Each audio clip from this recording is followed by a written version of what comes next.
I'll be honest. Before this trip, I only knew Taos, New Mexico as mostly an arts destination.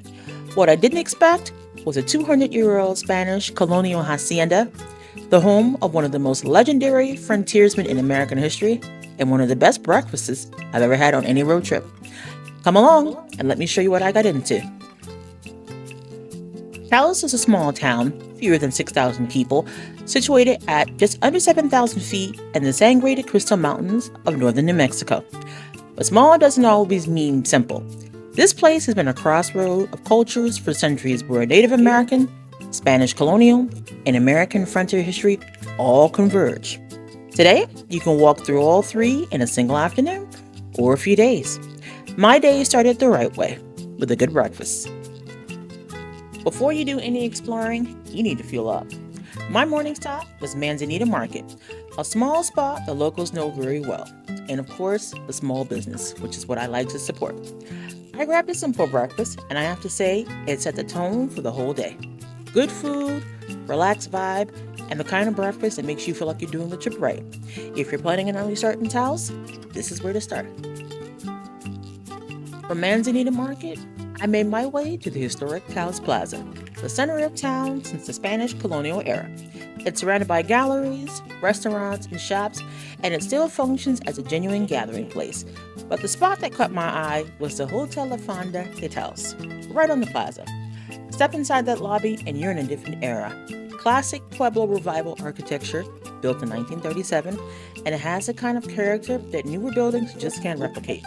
I didn't stay at the hotel, but I did spend some time in the lobby just taking it all in, kind of like a mini museum, and it's definitely worth a few minutes. Next, I headed over to the Kit Carson Museum, the historic home of the legendary frontiersman Kit Carson. Kit Carson was considered a complicated figure in American history. He was a mountain man, a scout, a guide, and later a military commander whose campaigns against Native American tribes are still deeply controversial. The museum doesn't even shy away from that. What it gives you is an honest look at frontier life in the mid-1800s. The house itself dates back to 1825.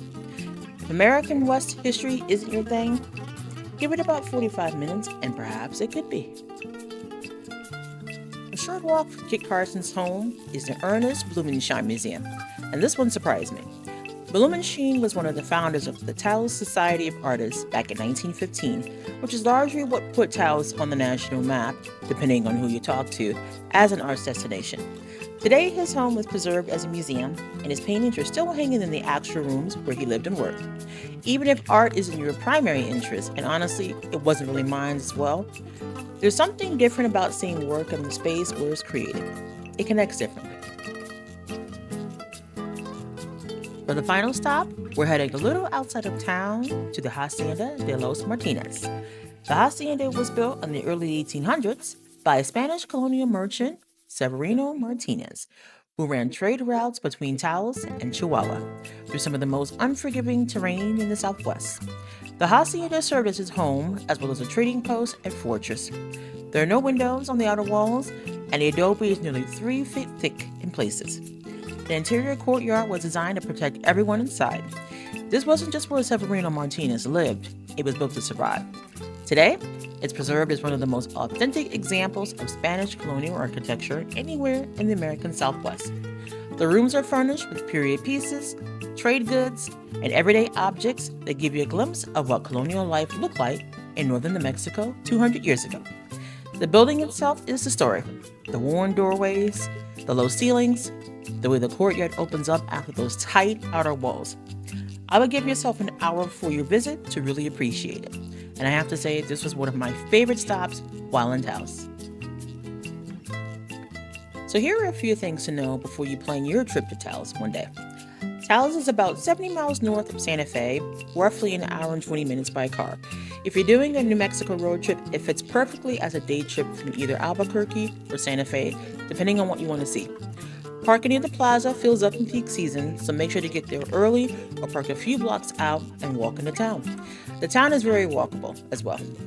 Most of the museums I covered today are run by the Taos Historic Museums. They offer a combination ticket that covers multiple sites and saves you a few dollars. It's worth asking about the first museum you visit. And one more thing. Taos sits at nearly 7,000 feet in elevation. If you're coming from sea level, make sure to drink more water than you think you need and take it easy the first few hours. And most importantly, have fun. Taos surprised me. I came expecting a pretty mountain town with a few art galleries. What I got was a full day of American history, Spanish colonial, frontier, and a little bit of art in between. All packed into a few square miles. This is exactly the kind of place that makes me want to slow down and look closer, and I will be back. Thanks for watching, and I'll see you in the next adventure. Bye.